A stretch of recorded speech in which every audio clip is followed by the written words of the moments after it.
Những gì bạn mong chờ? Yeah, yeah, fuck yeah, yeah, yeah, oh yeah.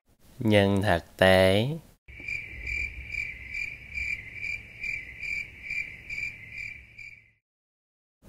chào mừng các bạn đến với bài gameplay review của Daddy Scanner. Và hôm nay là bài review của mình về High Ray Build Diver Galbadi Reback.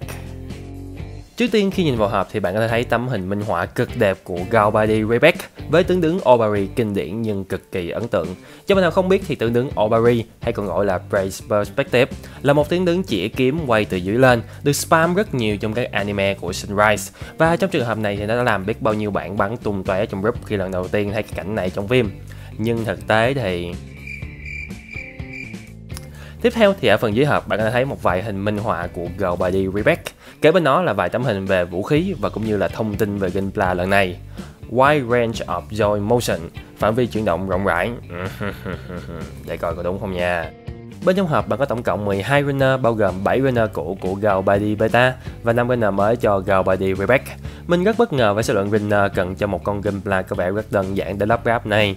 Nhưng khi nhìn vào sách hướng dẫn thì bạn thấy nó có khá nhiều bắt thừa và thật sự là bạn dường như có thể lắp một con Galbadi Beta gần như hoàn chỉnh từ đống bắt dư này luôn. Tí nữa mình nói tới. Còn về vẻ ngoài của gameplay thì nãy giờ mình bash nó hơi bị nhiều khi ghi cho dễ kêu. Nhưng sau một hồi ngồi lại, nhìn vào cái điểm tích cực thì mình thấy đây là một điểm cộng cho gameplay lần này.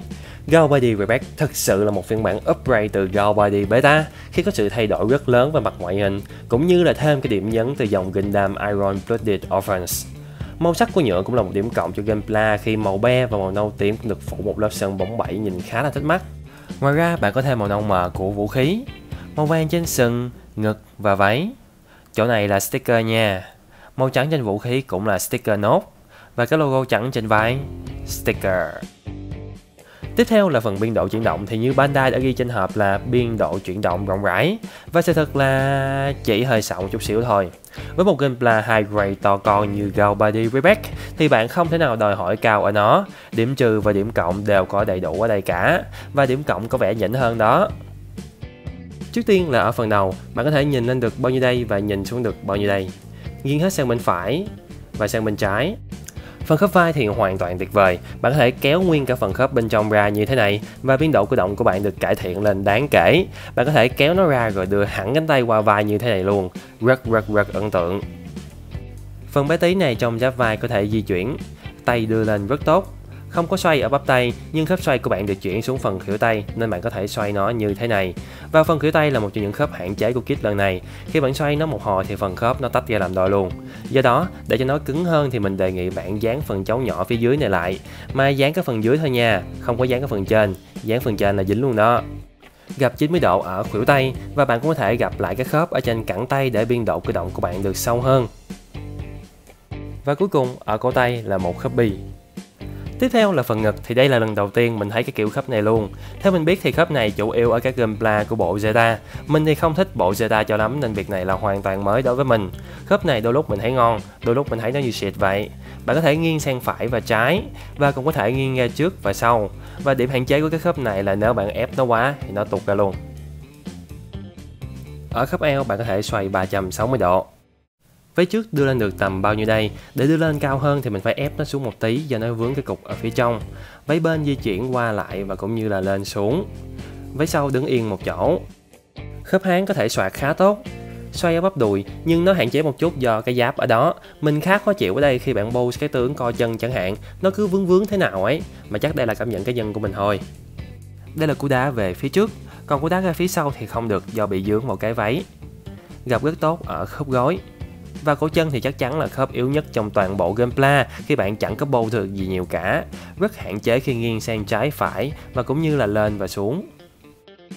Tiếp theo là phần vũ khí và đây là Galbadi Reback với tất cả những gì đi kèm theo với nó. Trước tiên bạn có một bộ tay cầm vũ khí. Tiếp theo bạn có một cái khiên, nó cũng rất là cơ bản khi không có chuyển động được gì cả. Phần màu trắng này là sticker và khiên được nối vào cánh tay trái bằng một cái chấu ở phía sau.